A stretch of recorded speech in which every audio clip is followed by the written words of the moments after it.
Hi friends, Smiley Food Time channel வந்து நான் உங்க கற்பகம் பேசுறேன். இன்னைக்கு தக்காளி ஊறுகாய் எப்படி செய்யறதுன்னு பார்க்கலாம் வாங்க.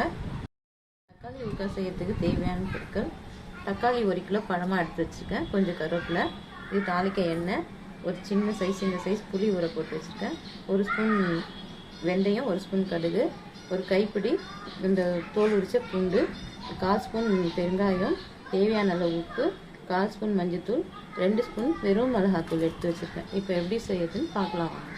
இதுவே நல்லா அலசி வச்சுருக்கேன். இந்த மாதிரி பொடியை கட் பண்ணி போட்டுக்கோங்க. இந்த உள்ளே இருக்கிற வெள்ளையாக இருக்கு இல்லையா, அதை எடுத்துடணும். இதை எடுத்துட்டு மிக்ஸியில் போட்டு நல்லா அரைச்சிட்டு வந்துடலாம். தக்காளி கட் பண்ணியாச்சு, அதுலேயே இந்த புளியும் ஊற்றிக்கலாம். இந்த பூண்டும் போட்டு நல்லா மிக்ஸியில் நைஸாக அரைச்சிட்டு வந்துடலாம். வந்தாச்சு.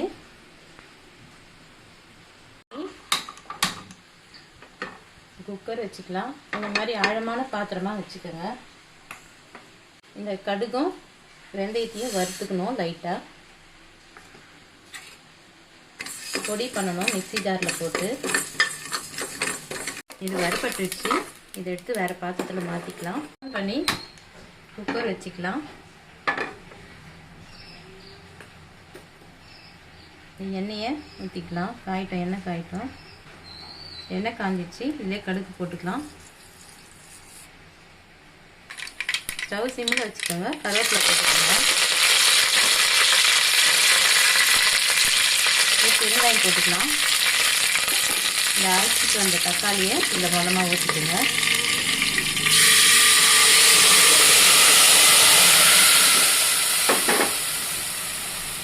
இது கலந்து விட்டுட்டே இருக்கணும். இது நல்லா கொதிக்கட்டும். ஹை ஃப்ளேமில் வைங்க. நல்லா கொதி வரட்டும். இது கொதி வந்துடுச்சு.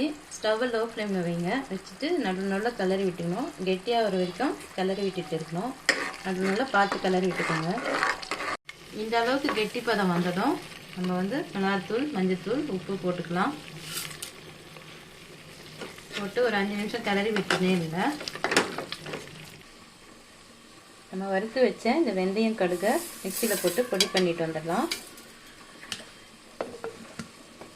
இந்த மாதிரி நைஸாக அரைச்சிட்டு வந்துடணும். நல்லா பவுடராக நம்ம அரைச்சிட்டு வந்த பவுடரை இதை போட்டு கலரிக்கலாம்.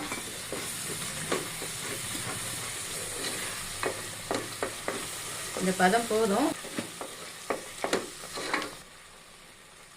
இப்போ 2 ஸ்பூன் நல்லெண்ணெய் ஊற்றிக்கலாம். தக்காளி ஊறுகாய் ரெடி ஆயிடுச்சு. ஸ்டவ் ஆஃப் பண்ணிடலாம்.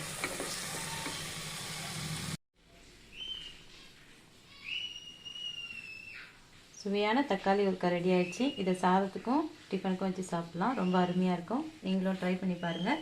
வீடியோ பிடிச்சிருந்தா லைக் பண்ணுங்கள், ஷேர் பண்ணுங்கள், கமெண்ட் பண்ணுங்கள். நம்ம சேனலை சப்ஸ்கிரைப் பண்ணுங்கள்.